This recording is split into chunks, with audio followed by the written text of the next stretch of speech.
द्वितीय करन्तीय 8 अध्याय। उदारता दान निमंते आह्वान। हे भाई माने, माकिदोनियार मंडली समूह मध्यरे ईश्वरଙ୍କ दत्त जे अनुग्रह प्रकाशित होइअछि ताहा आम्भे माने तुम्भमानंकु जणाउअछु।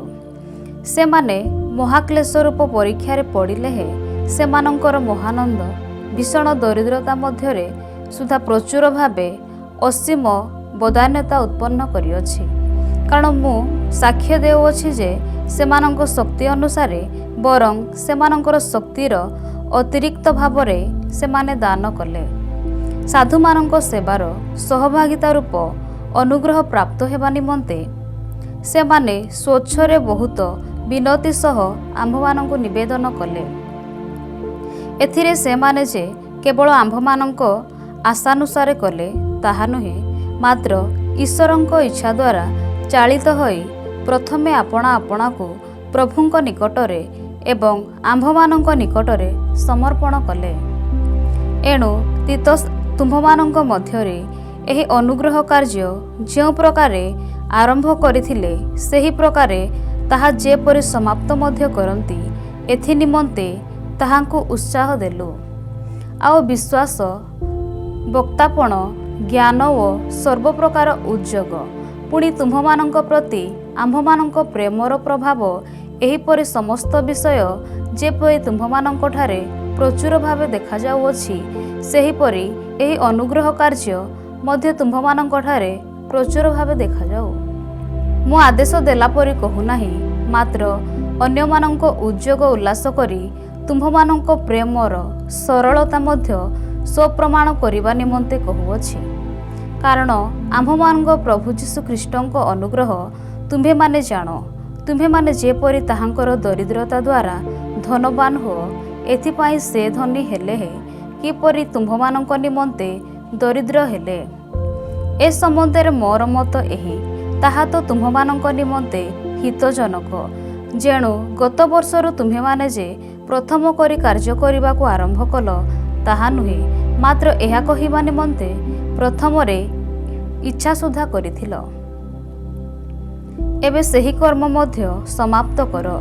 जेपरि इच्छा करिबारे जे प्रकार आग्रहभाव थिला सेही प्रकारे तुम्भमानंक अवस्था प्रमाण कार्य मध्य समाप्त हेबो। कारण जदि आग्रहभाव थाए तेबे ताहा जनकर अभाव अनुसारे सुग्राह्य नुहे। कारण जदि अग्रभाव थाए तेबे ताहा जनकर अभाव अनुसारे सुग्राह्य नुहे, बरं ताहार जहा अछि तद अनुसारे सुग्राह्य हुए। जेणु अन्य माने जेपरि सुख पाआंती आउ तुम्भे माने क्लेश पाओ, एथिपाई मु एहा कहू नाही, मात्र सामान्य भावे देखाजिबा निमंते वर्तमान समय रे तुम्भमानंकर प्राचुर्य द्वारा सेमानंकर अभाव पूरण हेउअछि। जेपरि सेमाने प्राचुर्य मध्य तुम्भमानंक अभाव पूरण करिवो, आउ एही प्रकारे साम्य भाव देखाजिवो। जेपरि लेखा अछि जे अधिक संग्रह कला ताहार बलिला नाही, आउ जे अल्प संग्रह कला ताहार अभाव हेला नाही। तीतसंक प्रशंसा। किंतु ईश्वरंकर धन्यवाद हेउ, से तुम्भमानंक निमंते तीतसंक हृदय रे समान उद्योग जन्माई अछंती। कारण से जे केवल आम्भमानंकर अनुरोध ग्रहण कले ताहा नुहे, मात्र से निजे अत्यंत उद्योगी होई स्वेच्छारे तुम्भमानंक निकटकु जाउअछंती। पुणी तांको संगे आम्भे माने आउ जणे भाईंकु पठाई अछु। सुसमाचार प्रचार संबंधरे तांको प्रशंसा समुदाय मंडली रे व्यापी जाउअछि।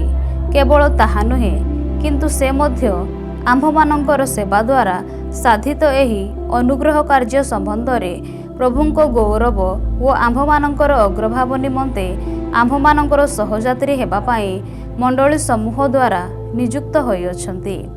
आम्भमानंक द्वारा साधित एही सेवा स्वरूप प्रचार दान विषय रे केही जेपरि आम्भमानंकु दोषी न करे सेथिपाई सावधान हेउअछु। कारण केवल प्रभुंक दृष्टि रे नुहे, किंतु मनुष्य मानक दृष्टि रे मध्य जहा सबु उत्तम सेही सबु आम्भे माने विवेचना करू। पुणी आम्भे माने आम्भमानंकर आउ जणे भाईंकु मध्य सेमानंक संगे पठाई अछु, ତାଙ୍କୁ ଆମ୍ଭମାନଙ୍କ ଅନେକ ବିଷୟରେ ଅନେକ ଥର ଉଦ୍ଯୋଗ ବୋଲି ପ୍ରମାଣ ପାଇଅଛୁ। ପୁଣି ତୁମ୍ଭମାନଙ୍କଠାରେ ଦୃଢ଼ ବିଶ୍ୱାସ କରିବାରୁ ସେ ଏବେ ଆହୁରି ଅଧିକ ଉଦ୍ଯୋଗୀ ହୋଇଅଛି। ତିତସଙ୍କ ବିଷୟରେ ଯଦି କେହି ପ୍ରଚାର କରେ, ସେ ମୋହର ସହଭାଗୀ ଓ ତୁମ୍ଭମାନଙ୍କ ନିମନ୍ତେ ମୋହର ସହକର୍ମୀ। କିଓବା ଯଦି ଆମ୍ଭମାନଙ୍କ ଭାଇମାନଙ୍କ ସମ୍ବନ୍ଧରେ ପଚାରେ, ସେମାନେ ମଣ୍ଡଳୀ ସମୂହ ଦ୍ୱାରା ପ୍ରେରିତ, ପୁଣି ଖ୍ରୀଷ୍ଟଙ୍କ ଗୌରବ ସ୍ୱରୂପ। ଅତଏବ ତୁମ୍ଭମାନଙ୍କ ପ୍ରେମ ଓ ତୁମ୍ଭମାନଙ୍କ ବିଷୟରେ ଆମ୍ଭମାନଙ୍କ ଦର୍ପର ପ୍ରମାଣ ମଣ୍ଡଳୀ ସମୂହର ସମ୍ମୁଖରେ ସେମାନଙ୍କୁ ଦେଖାଅ। 2 କରନ୍ଥୀୟ 9 ଅଧ୍ୟାୟ। ଅନ୍ୟ ମଣ୍ଡଳୀର ଖ୍ରୀଷ୍ଟିଆନମାନଙ୍କ ନିମନ୍ତେ ସାହାଯ୍ୟ। ପ୍ରକୃତରେ ସାଧୁମାନଙ୍କ ସେବା ସମ୍ବନ୍ଧରେ ତୁମ୍ଭମାନଙ୍କ ନିକଟକୁ ଲେଖିବା ମୋ ପକ୍ଷରେ ବହୁଲ୍ୟ ମାତ୍ର, କାରଣ ମୁଁ ତୁମ୍ଭମାନଙ୍କର ଆଗ୍ରହ ଜାଣେ, ଆଉ ସେ ସମ୍ବନ୍ଧରେ ମାକିଦନିଆ ଲୋକମାନଙ୍କ ନିକଟରେ ତୁମ୍ଭମାନଙ୍କ ବିଷୟରେ ମୁଁ ଦର୍ପ କରେ ଯେ ଆଖାର ଗତ ବର୍ଷରୁ ପ୍ରସ୍ତୁତ ହେଲାଣି, ପୁଣି ତୁମ୍ଭମାନଙ୍କ ଉଦ୍ଯୋଗ ସେମାନଙ୍କ ମଧ୍ୟରେ ଅଧିକାଂଶ ଲୋକକୁ ଉତ୍ସାହିତ କରିଅଛି। ତଥାପି ମୁଁ ଭାଇମାନଙ୍କୁ ପଠାଉଅଛି, ଯେପରି ଏ ସମ୍ବନ୍ଧରେ ତୁମ୍ଭମାନଙ୍କ ବିଷୟରେ ଆମ୍ଭମାନଙ୍କର ଦର୍ପ ବ୍ୟର୍ଥ ନ ହୁଏ। ପୁଣି ମୋହର କଥାନୁସାରେ ତୁମ୍ଭେମାନେ ପ୍ରସ୍ତୁତ ହୁଅ। କାଳେ ମାକିଦନିଆର କୌଣସି ଲୋକ ଯେବେ ମୋ ସାଙ୍ଗରେ ଆସି ତୁମ୍ଭମାନଙ୍କୁ ଅପ୍ରସ୍ତୁତ ଦେଖନ୍ତି, ତେବେ ତୁମ୍ଭମାନଙ୍କର କଥା ତେଣେ ଆଉ ଆମ୍ଭେମାନେ ଏହି ଦୃଢ଼ ବିଶ୍ୱାସ ବିଷୟରେ ଲଜ୍ଜିତ ହେବା। ଏଣୁ ତୁମ୍ଭମାନଙ୍କର ପୂର୍ବ ପ୍ରତିଜ୍ଞା ଦାନ ଯେପରି କୃପଣତାର ବିଷୟ ନ ହୁଏ, ସ୍ୱଚ୍ଛନ୍ଦତାରେ ବିଷୟର ହୁଏ, ଏଥି ନିମନ୍ତେ ପୂର୍ବରୁ ସେହି ଦାନ ସଂଗ୍ରହ ଆୟୋଜନ କରିବାକୁ ଆଗେ ତୁମ୍ଭମାନଙ୍କର ନିକଟକୁ ଯିବା ପାଇଁ ମୁଁ ଭାଇମାନଙ୍କୁ ଅନୁରୋଧ କରିବାକୁ ଅବଶ୍ୟ ମନେ କଲି। ରୁଷ୍ଟଚିତ୍ତ ଦାତା। କିନ୍ତୁ ଏହା ସତ୍ୟ ଯେ ଅଳ୍ପ ବୁଣେ ସେ ଅଳ୍ପ ମଧ୍ୟ କାଟିବ, ଆଉ ଯେ ପ୍ରଚୁର ବୁଣେ ସେ ମଧ୍ୟ ପ୍ରଚୁର କାଟିବ। ପ୍ରତ୍ୟେକ ଜଣ ଆପଣା ହୃଦୟରେ ଯେପରି ସଂକଳ୍ପ କରିଅଛି, ସେହିପରି କରୁ, କୁଣ୍ଠିତ ଭାବରେ ନୁହେଁ ଅବା ବାଧ୍ୟବାଧକତା ହେତୁରୁ ନୁହେଁ, କାରଣ ଈଶ୍ୱର ରୁଷ୍ଟଚିତ୍ତ ଦାତାଙ୍କୁ ଭଲ ପାଆନ୍ତି। ଆଉ ସମସ୍ତ ବିଷୟ ସର୍ବଦା ଯଥେଷ୍ଟ ରୂପେ ପାଇ ତୁମ୍ଭେମାନେ ଯେପରି ସମସ୍ତ ଉତ୍ତମ କର୍ମ ନିମନ୍ତେ ଅଧିକରୁ ଅଧିକତାର ଦାନ କରିପାର, ଏଥି ନିମନ୍ତେ ଈଶ୍ୱର ତୁମ୍ଭମାନଙ୍କୁ ସର୍ବପ୍ରକାର ଅନୁଗ୍ରହ ପ୍ରଚୁର ଭାବରେ ଦେବାକୁ ସମର୍ଥ ଅଟନ୍ତି। ଯେପରି ଲେଖାଅଛି, ସେ ମୁକ୍ତ ହସ୍ତରେ ବିତରଣ କରିଅଛନ୍ତି, ସେ ଦରିଦ୍ରମାନଙ୍କୁ ଦାନ କରିଅଛନ୍ତି, ତାହାର ଧାର୍ମିକତା ଚିରକାଳ ସ୍ଥାୟୀ। ଆଉ ଯେ ବୀଜବପନକାରୀଙ୍କୁ ବୀଜ ଓ ଭୋଜନ ନିମନ୍ତେ ଆହାର ଯୋଗାନ୍ତି, ସେ ବୁଣିବା ନିମନ୍ତେ ତୁମ୍ଭମାନଙ୍କୁ ବୀଜ ଯୋଗାଇ ଦେବେ ଓ ତାହା ବଢ଼ାଇବେ, ପୁଣି ତୁମ୍ଭମାନଙ୍କର ଧାର୍ମିକତାର ଫଳ ବୃଦ୍ଧି କରିବେ। ଏହିପରି ତୁମ୍ଭେମାନେ ସବୁ ବିଷୟରେ ଧନୀ ହୋଇ ସର୍ବପ୍ରକାର ବଦାନ୍ୟତା ଦେଖାଇ ପାରିବ, ଆଉ ତାହା ଆମ୍ଭମାନଙ୍କ ଦ୍ୱାରା ଈଶ୍ୱରଙ୍କ ଧନ୍ୟବାଦର କାରଣ ହେବ। କାରଣ ଏହି ଦାନ ରୂପ ସେବା ଯେ କେବଳ ସାଧୁମାନଙ୍କ ଅଭାବ ପୂରଣ କରୁଅଛି ତାହା ନୁହେଁ, ମାତ୍ର ତଦ୍ୱାରା ମଧ୍ୟ ଈଶ୍ୱରଙ୍କ ଉଦ୍ଦେଶ୍ୟରେ ବହୁ ଧନ୍ୟବାଦ ଉଛୁଳି ଉଠୁଅଛି। ଅର୍ଥାତ୍ ଏହି ସେବାକର୍ମର ପ୍ରମାଣ ପାଇଁ ଲୋକେ ତୁମ୍ଭମାନଙ୍କ ସ୍ୱୀକାର କରୁଥିବା ଖ୍ରୀଷ୍ଟଙ୍କ ସୁସମାଚାର ପ୍ରତି ବାଧ୍ୟତା, ପୁଣି ସାଧୁମାନଙ୍କ ଓ ସମସ୍ତ ପ୍ରତି ତୁମ୍ଭମାନଙ୍କ ସହଭାଗିତାର ସରଳତା ସକାଶେ ଈଶ୍ୱରଙ୍କ ମହିମା କୀର୍ତ୍ତନ କରୁଅଛନ୍ତି। ଆଉ ତୁମ୍ଭମାନଙ୍କ ପ୍ରତି ଈଶ୍ୱରଙ୍କର ଅତ୍ୟଧିକ ଅନୁଗ୍ରହ ହେତୁ ସେମାନେ ମଧ୍ୟ ତୁମ୍ଭମାନଙ୍କ ନିମନ୍ତେ ପ୍ରାର୍ଥନା କରୁ କରୁ ତୁମ୍ଭମାନଙ୍କ ପ୍ରତି ଅନୁରକ୍ତ ଅଟନ୍ତି। ଈଶ୍ୱରଙ୍କର ଅକଥନୀୟ ଦାନ ନିମନ୍ତେ ତାହାଙ୍କର ଧନ୍ୟବାଦ ହେଉ। 2 କରନ୍ଥୀୟ 10 ଅଧ୍ୟାୟ। ଆପଣା ସେବକତ୍ୱ ସ୍ୱପକ୍ଷରେ ପାଉଲଙ୍କର ଉତ୍ତର। ତୁମ୍ଭମାନଙ୍କ ସାକ୍ଷାତରେ ତୁମ୍ଭମାନଙ୍କ ମଧ୍ୟରେ ନମ୍ର, କିନ୍ତୁ ଅସାକ୍ଷାତରେ ତୁମ୍ଭମାନଙ୍କ ପ୍ରତି ସାହସିକ ଯେ ମୁଁ ପାଉଲ, ମୁଁ ନିଜେ ଖ୍ରୀଷ୍ଟଙ୍କ ମୃଦ ଓ କୋମଳ ଭାବେ ସ୍ମରଣ କରଇ ତୁମ୍ଭମାନଙ୍କୁ ଅନୁରୋଧ କରେ। ହଁ, ମୁଁ ପ୍ରାର୍ଥନା କରୁଅଛି ଯେ ଆମ୍ଭେମାନେ ଶାରୀରିକ ଭାବାନୁସାରେ ଆଚରଣ କରୁଅଛୁ ବୋଲି ଯେଉଁମାନେ ମନେ କରନ୍ତି, ଏପରି କାହାରି ବିରୁଦ୍ଧରେ ସାହସ ଦେଖାଇବା ନିମନ୍ତେ ମୁଁ ଯେ ସଂକଳ୍ପ କରିଅଛି, ଉପସ୍ଥିତ ହୋଇ ଯେପରି ମୋତେ ସେହି ପ୍ରକାରେ ସାହସ ଦେଖାଇବାକୁ ନ ହୁଏ, କାରଣ ଆମ୍ଭେମାନେ ଶାରୀରିକ ଥାଇ ଆଚରଣ କରୁଅଛୁ ସତ୍ୟ, କିନ୍ତୁ ଆମ୍ଭେମାନେ ଶାରୀରିକ ଭାବରେ ଯୁଦ୍ଧ କରୁନାହୁଁ। ଯେଣୁ ଆମ୍ଭମାନଙ୍କ ଯୁଦ୍ଧର ଅସ୍ତ୍ରଶସ୍ତ୍ର ଶାରୀରିକ ନୁହେଁ, ମାତ୍ର ଦୃଢ଼ଗଡ଼ ଭୂମିସାତ କରିବା ନିମନ୍ତେ ଈଶ୍ୱରଙ୍କ ଦୃଷ୍ଟିରେ ସେହି ସବୁ ଶକ୍ତିଯୁକ୍ତ ଅଟେ। ଆମ୍ଭେମାନେ ତର୍କ ବିତର୍କ ସବୁ ଓ ଈଶ୍ୱରଙ୍କ ଜ୍ଞାନ ବିରୁଦ୍ଧରେ ଉତ୍ଥିତ ସମସ୍ତ ଉଚ୍ଚ ବିଷୟ ଭୂମିସାତ କରୁ, ପୁଣି ପ୍ରତ୍ୟେକ କଳ୍ପନାକୁ ଖ୍ରୀଷ୍ଟଙ୍କ ବାଧ୍ୟ ହେବା ନିମନ୍ତେ ବନ୍ଦୀ କରୁ। ଆଉ ଯେତେବେଳେ ତୁମ୍ଭେମାନେ ସମ୍ପୂର୍ଣ୍ଣ ରୂପେ ବାଧ୍ୟ ହୋଇ ସେତେବେଳେ ସମସ୍ତ ବାଧ୍ୟତାର ପ୍ରତିକାର କରିବା ନିମନ୍ତେ ଆମ୍ଭମାନଙ୍କୁ ପ୍ରସ୍ତୁତ କରୁଅଛ। ତୁମ୍ଭେମାନେ ବାହ୍ୟ ବିଷୟ ସବୁ ଦେଖୁଅଛ। ଯଦି କେହି ଆପଣାକୁ ଖ୍ରୀଷ୍ଟଙ୍କର ବୋଲି ବିଶ୍ୱାସ କରେ, ତେବେ ସେ ଯେପରି ଖ୍ରୀଷ୍ଟଙ୍କର ଆମ୍ଭମାନଙ୍କ ମଧ୍ୟରେ ସେହିପରି ଖ୍ରୀଷ୍ଟଙ୍କର। ଏହା ସେ ପୁଣି ଆପେ ବିବେଚନା କରୁ। କାରଣ ଆମ୍ଭମାନଙ୍କର ଅଧିକାର ସମ୍ବନ୍ଧରେ ମୁଁ କିଛି ଅଧିକ ଦର୍ପ କଲେ ସୁଦ୍ଧା ଲଜ୍ଜା ପାଇବି ନାହିଁ। ତୁମ୍ଭମାନଙ୍କୁ ଭୂମିସାତ କରିବା ନିମନ୍ତେ ପ୍ରଭୁ ଆମ୍ଭମାନଙ୍କୁ ଏହି ଅଧିକାର ନ ଦେଇ ତୁମ୍ଭମାନଙ୍କର ଗଠନ ନିମନ୍ତେ ଦେଇଅଛନ୍ତି। ମୋହର ପତ୍ରଗୁଡ଼ିକ ଦ୍ୱାରା ମୁଁ ତୁମ୍ଭମାନଙ୍କୁ ଭୟ ମାତ୍ର ଦେଖାଉଅଛି ବୋଲି ବୋଧ ନ ହୁଅ। କାରଣ ସେମାନେ କହନ୍ତି, ତାହାର ପତ୍ର ସବୁ ଗୁରୁଭାପୂର୍ଣ୍ଣ ଓ ଶକ୍ତିଯୁକ୍ତ, ମାତ୍ର ସାକ୍ଷାତରେ ତାହାର ଶରୀର ଦୁର୍ବଳ ଓ ତାହାର ବାକ୍ୟ ତୁଚ୍ଛନୀୟ। ଆମ୍ଭେମାନେ ଉପସ୍ଥିତ ଥିବା ସମୟରେ ପତ୍ର ଦ୍ୱାରା ବାକ୍ୟରେ ଯେପରି ଉପସ୍ଥିତ ଥିବା ସମୟରେ କାର୍ଯ୍ୟରେ ମଧ୍ୟ ଯେ ସେହିପରି, ଏହା ଏହିପରି ଲୋକେ ବୁଝନ୍ତୁ। କାରଣ ଯେଉଁମାନେ ଆତ୍ମପ୍ରଶଂସା କରନ୍ତି ସେମାନଙ୍କ ମଧ୍ୟରୁ କାହାରି କାହାରି ସାଙ୍ଗରେ ଆପଣା ଆପଣାକୁ ଗଣନା ବା ତୁଳନା କରିବାକୁ ଆମ୍ଭେମାନେ ସାହସ କରୁନାହୁଁ, କିନ୍ତୁ ସେମାନେ ନିଜେ ନିଜେ ଆପଣା ଆପଣମାନଙ୍କ ଦ୍ୱାରା ଆପଣା ଆପଣାର ପରିମାଣ ଓ ଆପଣା ଆପଣା ସହିତ ଆପଣା ଆପଣାର ତୁଳନା କରି ନିର୍ବୋଧତା ପ୍ରକାଶ କରନ୍ତି। କିନ୍ତୁ ଆମ୍ଭେମାନେ ସୀମା ଲଙ୍ଘନ କରି ଦର୍ପ କରିବୁ ନାହିଁ, ମାତ୍ର ତୁମ୍ଭେମାନେ ମଧ୍ୟ ଆମ୍ଭମାନଙ୍କର ସୀମାର ଅନ୍ତର୍ଭୁକ୍ତ ହେବା ପାଇଁ ଈଶ୍ୱର ଆମ୍ଭମାନଙ୍କ ନିମନ୍ତେ ପରିମାଣ ସ୍ୱରୂପେ ଯେଉଁ ସୀମା ନିରୂପଣ କରିଅଛନ୍ତି, ସେଥିରୁ ପରିମାଣ ଅନୁସାରେ ଦର୍ପ କରିବୁ। କାରଣ ତୁମ୍ଭେମାନେ ଆମ୍ଭମାନଙ୍କ ସୀମାର ଅନ୍ତର୍ଭୁକ୍ତ ନଥିଲା ପରି ଆମ୍ଭେମାନେ ଯେ ସୀମା ଲଙ୍ଘନ କରିଅଛୁ ତାହା ନୁହେଁ। ଯେଣୁ ଖ୍ରୀଷ୍ଟଙ୍କ ସୁସମାଚାର ପ୍ରଚାର କରୁ କରୁ ଆମ୍ଭେମାନେ ତୁମ୍ଭମାନଙ୍କ ପର୍ଯ୍ୟନ୍ତ ସୁଦ୍ଧା ପ୍ରଥମେ ଯାଇଥିଲୁ।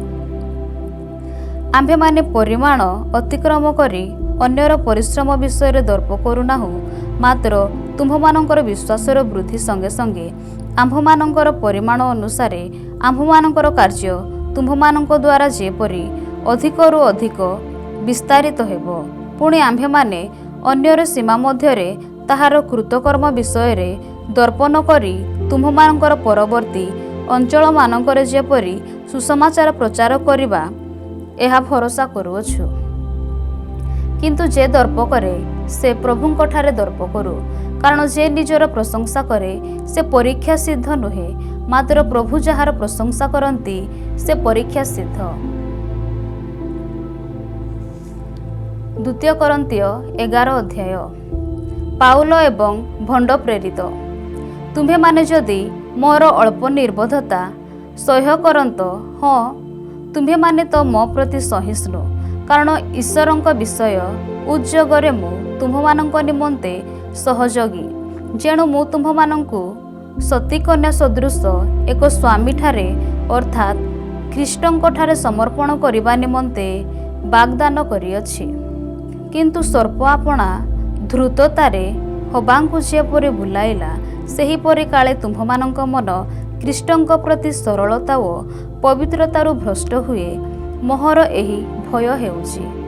କାରଣ ଯେଉଁ ଯୀଶୁଙ୍କୁ ଆମ୍ଭେମାନେ ପ୍ରଚାର କଲୁ ନାହିଁ, ଏପରି ଅନ୍ୟ ଯୀଶୁଙ୍କୁ ଯଦି କେହି ଆସି ପ୍ରଚାର କରେ, ବା ଯେଉଁ ଆତ୍ମା ତୁମ୍ଭେମାନେ ପ୍ରାପ୍ତ ହେଲ ନାହିଁ, ଏପରି ଅନ୍ୟ ଏକ ଆତ୍ମା ପ୍ରାପ୍ତ ହୁଏ, ଅବା ଯେଉଁ ସୁସମାଚାର ତୁମ୍ଭେମାନେ ଗ୍ରହଣ କଲ ନାହିଁ, ଏପରି ଅନ୍ୟ ଏକ ସୁସମାଚାର ପ୍ରାପ୍ତ ହୁଏ, ତାହେଲେ ତୁମ୍ଭେମାନେ ତ ବଡ଼ ସହିଷ୍ଣୁ।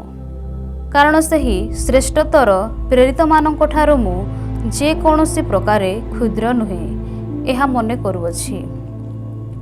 କିନ୍ତୁ ଯଦ୍ୟପି ମୁଁ ବୃତ୍ତକ୍ତାରେ ଅପଟୁ ତଥାପି ମୋ ଜ୍ଞାନରେ ଅପଟୁ ନୁହେଁ। ପ୍ରକୃତରେ ଆମ୍ଭେମାନେ ସମସ୍ତ ପ୍ରକାର ସମସ୍ତ ବିଷୟରେ ତୁମ୍ଭମାନଙ୍କ ପ୍ରତି ଏହା ପ୍ରକାଶ କଲୁ ଅବା ତୁମ୍ଭେମାନେ ଯେପରି ଉନ୍ନତ ହୁଅ ଏଥି ନିମନ୍ତେ ମୁଁ ଆପଣାକୁ ନମ୍ର କରି ଯେ ବିନା ମୂଲ୍ୟରେ ତୁମ୍ଭମାନଙ୍କ ନିକଟରେ ଈଶ୍ୱରଙ୍କ ସୁସମାଚାର ପ୍ରଚାର କଲି, ଏଥିରେ କ'ଣ ପାପ କଲି? ତୁମ୍ଭମାନଙ୍କର ସେବା କରିବା ନିମନ୍ତେ ମୁଁ ଅନ୍ୟାନ୍ୟ ମଣ୍ଡଳୀ ସମୂହ ବେତନ ଗ୍ରହଣ କରି ସେମାନଙ୍କୁ ଲୁଣ୍ଠନ କଲି। କିନ୍ତୁ ମୁଁ ତୁମ୍ଭମାନଙ୍କ ମଧ୍ୟରେ ଥିବା ସମୟରେ ଯେତେବେଳେ ଅଭାବଗ୍ରସ୍ତ ହୋଇଥିଲି, ସେତେବେଳେ ମୁଁ କୌଣସି ଲୋକର ଭାର ସ୍ୱରୂପ ହୋଇନଥିଲି, କାରଣ ମାକିଦନିଆର ଭାଇମାନେ ଆସି ମୋହର ଅଭାବ ପୂରଣ କରିଥିଲେ। ପୁଣି କୌଣସି ବିଷୟରେ ତୁମ୍ଭମାନଙ୍କର ଭାର ସ୍ୱରୂପ ନ ହେବାକୁ ଆପଣା ବିଷୟରେ ଜାଗ୍ରତ ହୋଇଥିଲି, ଆଉ ଜାଗ୍ରତ ହୋଇ ରହିବି। ମୋ ଠାରେ ଥିବା ଖ୍ରୀଷ୍ଟଙ୍କ ସତ୍ୟକୁ ସାକ୍ଷୀ ମାନି ମୁଁ କହୁନାହିଁ ଯେ ଆଖାୟାନର ଅଞ୍ଚଳ ସମୂହରେ ମୋହର ଏହି ଦର୍ପ କେହି ଖଣ୍ଡନ କରିବ ନାହିଁ। କାହିଁକି? ମୁଁ ତୁମ୍ଭମାନଙ୍କୁ ପ୍ରେମ କରୁନଥିବାରୁ ଈଶ୍ୱର ଜାଣନ୍ତି। କିନ୍ତୁ ଦର୍ପର ବିଷୟରେ ଆମ୍ଭମାନଙ୍କର ପରି ଦେଖାଯିବା ନିମନ୍ତେ ଯେଉଁମାନେ ସୁଯୋଗ ଅନ୍ୱେଷଣ କରନ୍ତି, ମୁଁ ଯେପରି ସେମାନଙ୍କୁ ସୁଯୋଗ ନ ଦିଏ, ଏଥି ନିମନ୍ତେ ମୁଁ ଯାହା କରୁଅଛି ତାହା କରୁଥିବି। କାରଣ ଏହିପରି ଲୋକେ ଭଣ୍ଡ ପ୍ରେରିତ ଓ ଶଠ କାର୍ଯ୍ୟକାରୀ, ସେମାନେ ଖ୍ରୀଷ୍ଟଙ୍କ ପ୍ରେରିତମାନଙ୍କର ବେଶ ଧାରଣ କରନ୍ତି। ଆଉ ଏହା ଆଶ୍ଚର୍ଯ୍ୟ ନୁହେଁ, କାରଣ ଶୟତାନ ନିଜେ ଦୀପ୍ତିମୟ ଦୂତ ବେଶ ଧାରଣ କରେ। ଅତଏବ ଯଦି କାହାର ସେବକମାନଙ୍କ ମଧ୍ୟ ଧାର୍ମିକତାର ସେବକମାନଙ୍କ ବେଶ ଧାରଣ କରନ୍ତି, ତେବେ ତାହା ବଡ଼ ବିଷୟ ନୁହେଁ। ସେମାନଙ୍କର ଶେଷ ଦଶା ସେମାନଙ୍କର କର୍ମ ଅନୁସାରେ ଘଟିବ। ପ୍ରେରିତ ରୂପେ ପାଉଲଙ୍କର କ୍ଲେଶ ଭୋଗ। ମୁଁ ପୁନର୍ବାର କହୁଅଛି, କେହି ମୋତେ ନିର୍ବୋଧ ମନେ ନ କରୁ, କିନ୍ତୁ ଯଦି ତୁମ୍ଭେମାନେ ସେହିପରି ମନେ କର, ତେବେ ସୁଦ୍ଧା ମୋତେ ନିର୍ବୋଧ ପରି ଗ୍ରହଣ କର, ଯେପରି ମୁଁ ମଧ୍ୟ ଅଳ୍ପ ଦର୍ପ କରିପାରେ। ମୁଁ ଯାହା କରୁଅଛି ତାହା ପ୍ରଭୁଙ୍କ ମତାନୁସାରେ କରୁନାହିଁ, ମାତ୍ର ନିର୍ବୋଧ ତୁଲ୍ୟ ଏପରି ଅତ୍ୟନ୍ତ ସାହସରେ ଦର୍ପ କରି କହୁଅଛି। ଅନେକ ସାଂସାରିକ ଭାବରେ ଦର୍ପ କରୁଥିବାରୁ ମୁଁ ମଧ୍ୟ ଦର୍ପ କରିବି। କାରଣ ତୁମ୍ଭେମାନେ ବୁଦ୍ଧିମାନ ଦାସ ବୋଲି ସିନା ଆନନ୍ଦରେ ନିର୍ବୋଧମାନଙ୍କ ପ୍ରତି ସହିଷ୍ଣୁ ହେଉଅଛ। ଯେଣୁ ଯଦି କେହି ତୁମ୍ଭମାନଙ୍କୁ ଦାସ କରି ରଖେ, ତୁମ୍ଭମାନଙ୍କ ସମ୍ପତ୍ତି ଗ୍ରାସ କରେ, ତୁମ୍ଭମାନଙ୍କୁ ଫାନ୍ଦରେ ପକାଇ ଧରେ, ଅହଙ୍କାର କରେ ବା ତୁମ୍ଭମାନଙ୍କ ମୁହଁରେ ଚାପୁଡ଼ା ମାରେ, ତେବେ ତୁମ୍ଭେମାନେ ତାହା ସହିଥାଅ। ମୁଁ ଲଜ୍ଜା ସହ ସ୍ୱୀକାର କରୁଅଛି ଯେ ଆମ୍ଭେମାନେ ତ ଦୁର୍ବଳ ହୋଇଅଛୁ, ତଥାପି ଯେକୌଣସି ବିଷୟରେ କେହି ସାକ୍ଷୀ ଅଟେ। ମୁଁ ନିର୍ବୋଧତା କହୁଅଛି, ମୁଁ ମଧ୍ୟ ସାକ୍ଷୀ। ସେମାନେ ଏହି ଏବ୍ରିୟ, ମୁଁ ମଧ୍ୟ ଏବ୍ରିୟ। ସେମାନେ କି ଇସ୍ରାଏଲୀୟ, ମୁଁ ମଧ୍ୟ ଇସ୍ରାଏଲୀୟ। ସେମାନେ କି ଅବ୍ରାହମଙ୍କ ସନ୍ତାନ, ମୁଁ ମଧ୍ୟ ଅବ୍ରାହମଙ୍କ ସନ୍ତାନ। ସେମାନେ କି ଖ୍ରୀଷ୍ଟଙ୍କ ସେବକ, ମୁଁ ପାଳକ ପରି କହୁଅଛି। ମୁଁ ଅଧିକ ରୂପେ ଖ୍ରୀଷ୍ଟଙ୍କର ସେବକ, ଅଧିକ ପରିଶ୍ରମ କରିବାରେ, ଅଧିକ କାରବାର ଭୋଗରେ, ଅପରିମିତ ପ୍ରହାର ସହ୍ୟ କରିବାରେ, ବାରମ୍ବାର ମୃତ୍ୟୁର ସମ୍ମୁଖୀନ ହେବାରେ।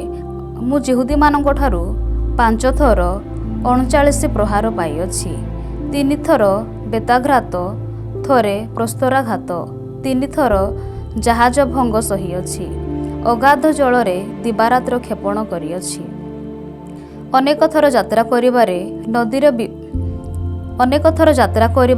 ନଦୀର ବିପଦରେ, ଡକାୟତଙ୍କ ବିପଦରେ, ସ୍ୱଜାତିଙ୍କ ଠାରୁ ବିପଦରେ, ବିଜାତିମାନଙ୍କ ଠାରୁ ବିପଦରେ, ନଗରର ବିପଦରେ, ପ୍ରାନ୍ତରର ବିପଦରେ, ସମୁଦ୍ରର ବିପଦରେ, ଭଣ୍ଡ ଭାଇମାନଙ୍କ ଠାରୁ ବିପଦରେ, ପରିଶ୍ରମ ଓ କଷ୍ଟ ଭୋଗରେ, ଅନେକ ଥର ଉଜାଗରରେ, କ୍ଷୁଧା ଓ ତୃଷାରେ, ଅନେକ ଥର ଉପବାସରେ, ଶୀତ ଓ ଉଲଙ୍ଘାତାରେ। ଅବଶିଷ୍ଟ ସମସ୍ତ ବିଷୟ ଛଡ଼ା ଆଉ ଗୋଟିଏ ବିଷୟ ପ୍ରତିଦିନ ମୋ ଉପରେ ମାଡ଼ି ପଡ଼ୁଅଛି, ଅର୍ଥାତ୍ ମଣ୍ଡଳୀ ସମୂହ ନିମନ୍ତେ ଚିନ୍ତା। କେହି ଦୁର୍ବଳ ହେଲେ ମୁଁ କ'ଣ ଦୁର୍ବଳ ନୁହେଁ? କେହି ବିଘ୍ନ ପାଇଲେ ମୁଁ କ'ଣ ଉତ୍ତପ୍ତ ହେଉନାହିଁ? ଯଦି ମୋହର ଦର୍ପ କରିବାର ଆବଶ୍ୟକ ହୁଏ, ତେବେ ମୁଁ ମୋହର ଦୁର୍ବଳତା ବିଷୟରେ ଦର୍ପ କରିବି। ମୁଁ ଯେ ମିଥ୍ୟା କହୁଅଛି, ଏହା ପ୍ରଭୁ ଯୀଶୁ ଈଶ୍ୱର ଓ ପିତା ଜାଣନ୍ତି। ସେ ଯୁଗେ ଯୁଗେ ଧନ୍ୟ। ଦାମସ୍କରେ ହାରେତା ରାଜାଙ୍କ ଶାସନକର୍ତ୍ତା ମୋତେ ଧରିବା ନିମନ୍ତେ ଉକ୍ତ ସହରରେ ପ୍ରହରୀମାନଙ୍କୁ ଯୋଗାଇଥିଲେ। ଆଉ ଟକାଇଲେ ଗୋଟିଏ ଖିଡ଼ିକି ପାଟେ ପାଚେରୀ ଦେଇ ମୋତେ ଓହ୍ଲାଇ ଦିଆଗଲା। ପୁଣି ମୁଁ ତାହା ହସ୍ତରୁ ରକ୍ଷା ପାଇଲି। 2 କରିନ୍ଥୀୟ 12 ଅଧ୍ୟାୟ। ପାଉଲଙ୍କ ସ୍ୱର୍ଗୀୟ ଦର୍ଶନ ଏବଂ କଣ୍ଟକ। ଯଦ୍ୟପି ଦର୍ପ କରିବା ହିତକର ନୁହେଁ, ତଥାପି ମୋତେ ଦର୍ପ କରିବାକୁ ପଡ଼ୁଅଛି। ମୁଁ ପ୍ରଭୁଙ୍କ ଦର୍ଶନ ଓ ପ୍ରକାଶିତ ବିଷୟ କହିବି। ମୁଁ ଖ୍ରୀଷ୍ଟସିଦ୍ଧ ଜଣେ ଲୋକଙ୍କୁ ଜାଣେ। ସେ 14 ବର୍ଷ ପୂର୍ବେ ତୃତୀୟ ସ୍ୱର୍ଗ ପର୍ଯ୍ୟନ୍ତ ନୀତ ହେଲେ। ସେ ଶରୀରରେ ଥିଲା କି ଶରୀରର ବାହାରେ ଥିଲା ମୁଁ ଜାଣେ ନାହିଁ, ଈଶ୍ୱର ଜାଣନ୍ତି। ହଁ, ମୁଁ ଏହିପରି ଜଣେ ଲୋକଙ୍କୁ ଜାଣେ।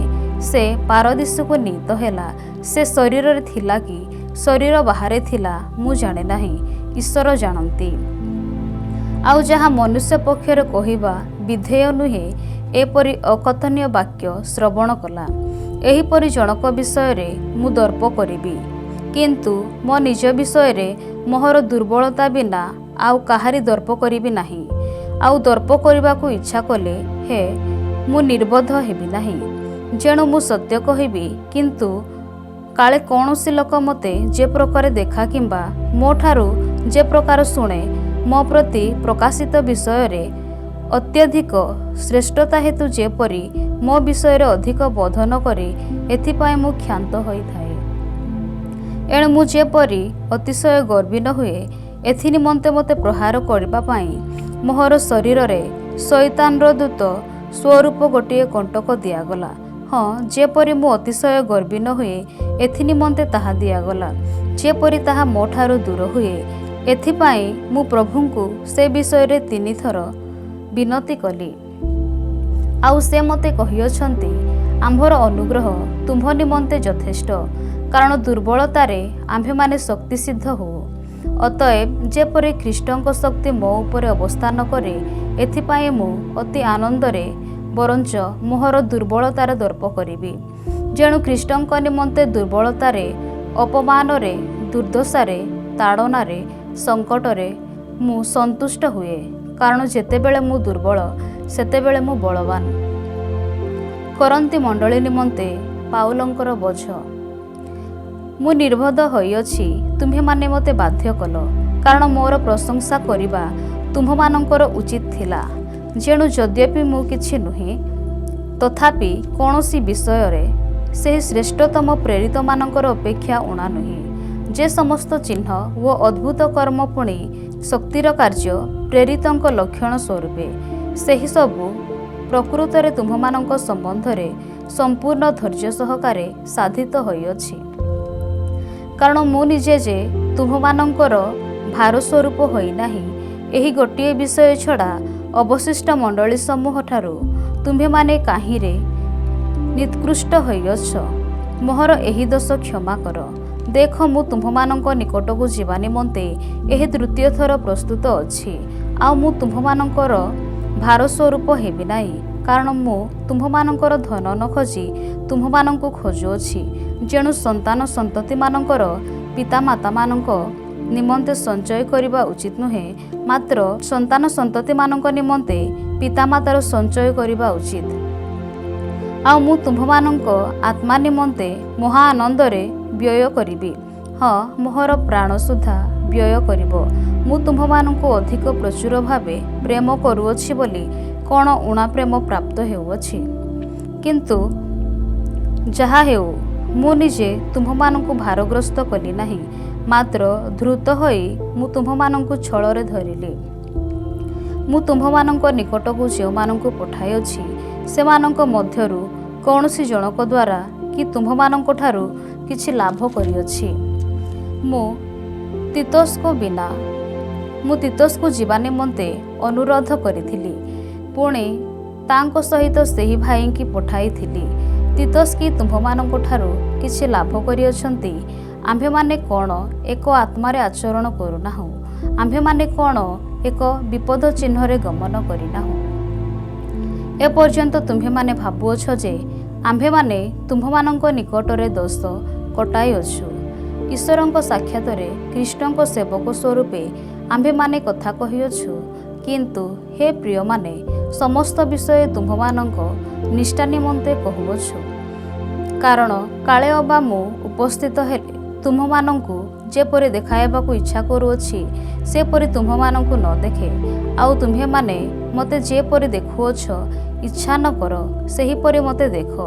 ଏଥିପାଇଁ ମୁଁ ଭୟ କରୁଅଛି, କାଳେ ଅବା ବିବାଦ, ଈର୍ଷା, କ୍ରୋଧ, ଦଳାଦଳି, ପରନିନ୍ଦା, କାନୁକହଳି, ଦାମ୍ଭିକତା, ଗଣ୍ଡଗୋଳ ହୁଏ।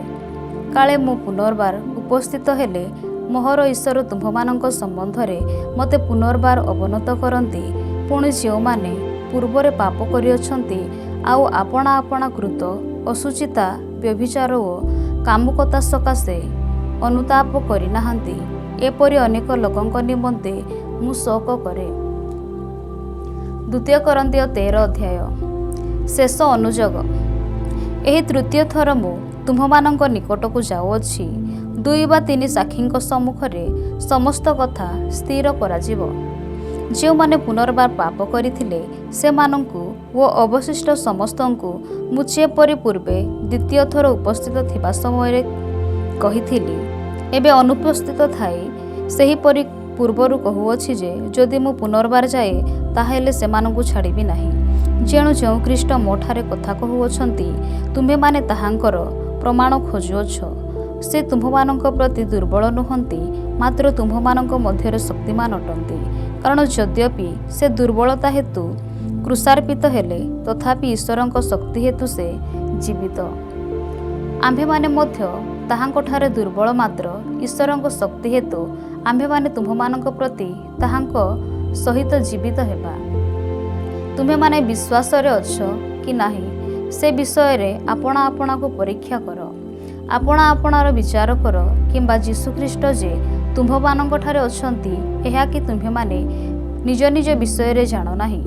ଯଦି ଏହା ନ ହୁଏ ତାହାହେଲେ ତୁମ୍ଭେମାନେ ପରୀକ୍ଷା ସିଦ୍ଧ ନୁହଁ।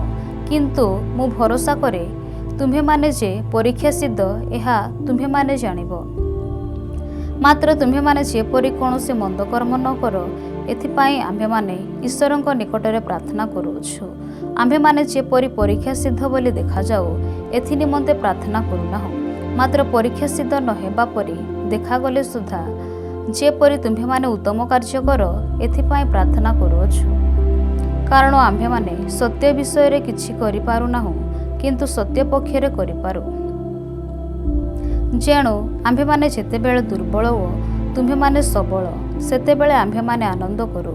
ତୁମ୍ଭେମାନେ ଯେପରି ସିଦ୍ଧ ହୁଅ ଏହା ମଧ୍ୟ ଆମ୍ଭେମାନେ ପ୍ରାର୍ଥନା କରୁ।